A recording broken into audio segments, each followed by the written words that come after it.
Tokoh inspiratif pertama yang mencerminkan nilai berakhlak adalah Presiden Joko Widodo.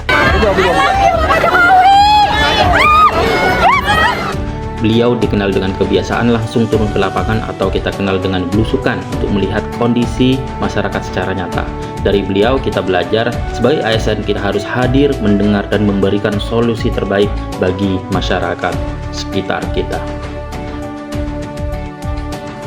Mengubah suatu sistem besar bermula dari satu fokus utama, kenyamanan pengguna layanan.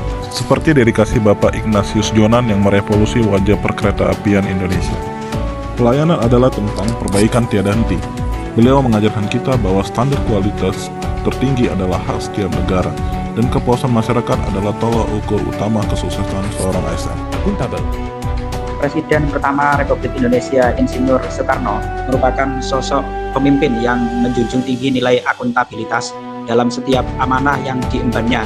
Ia menyadari bahwa kekuasaan bukanlah alat untuk kepentingan pribadi, melainkan tanggung jawab besar kepada rakyat dan bangsa. Nilai inilah yang sejalan dengan semangat berakhlak sebagai fondasi ASN yang profesional dan berkarakter. Akuntabel. Bung Tomo dikenal lantang menyuarakan kebenaran tanpa kepentingan pribadi. Sebagai dosen, berintegritas jujur dalam proses pembelajaran, penelitian, dan penilaian mahasiswa tanpa manipulasi nilai atau data akademik.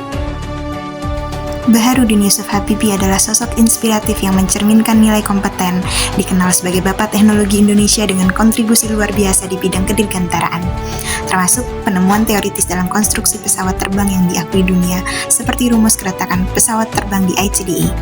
Sebagai Presiden ketiga RI dan teknokrat jenius, ia menunjukkan kompetensi tinggi melalui inovasi industri. Tokoh inspiratif berikutnya adalah Abdurrahman Wahid, Presiden keempat Republik Indonesia. Beliau dikenal sebagai sosok yang menjunjung tinggi nilai toleransi dan persatuan. Dari Gus Dur, kita sebagai ASN belajar harus mampu menjaga hubungan yang harmonis, saling menghargai dan menciptakan lingkungan kerja yang kondusif demi pelayanan yang lebih baik. Jenderal Hugeng Imam Santoso. Bagi Jenderal Hugeng, jabatan hanyalah alat untuk melayani, bukan untuk membatasi diri. Beliau membangun lingkungan kerja yang kondusif melalui kejujuran dan keteladanan, membuktikan bahwa seorang pemimpin yang harmonis adalah ia yang mau turun tangan dan mendengar suara kecil di sekitarnya. Prabowo Subianto, Presiden Republik Indonesia.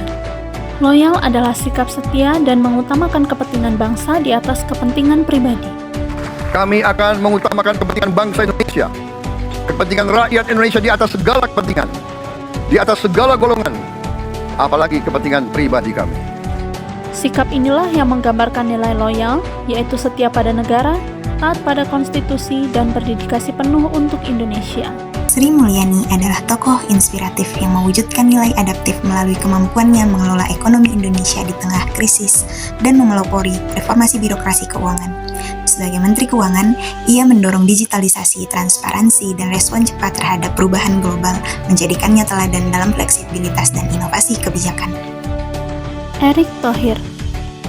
Kolaboratif berarti bekerja sama, saling mendukung dan membangun sinergi untuk mencapai tujuan bersama. Bisa bekerja sama dengan universitas, jadi nanti mahasiswa-mahasiswa yang ada di Universitas Sultan Ageng Riasa juga bisa ada program magang di BUMN. Kolaborasi ini membuktikan bahwa kemajuan bangsa dapat dicapai melalui kerjasama yang nyata.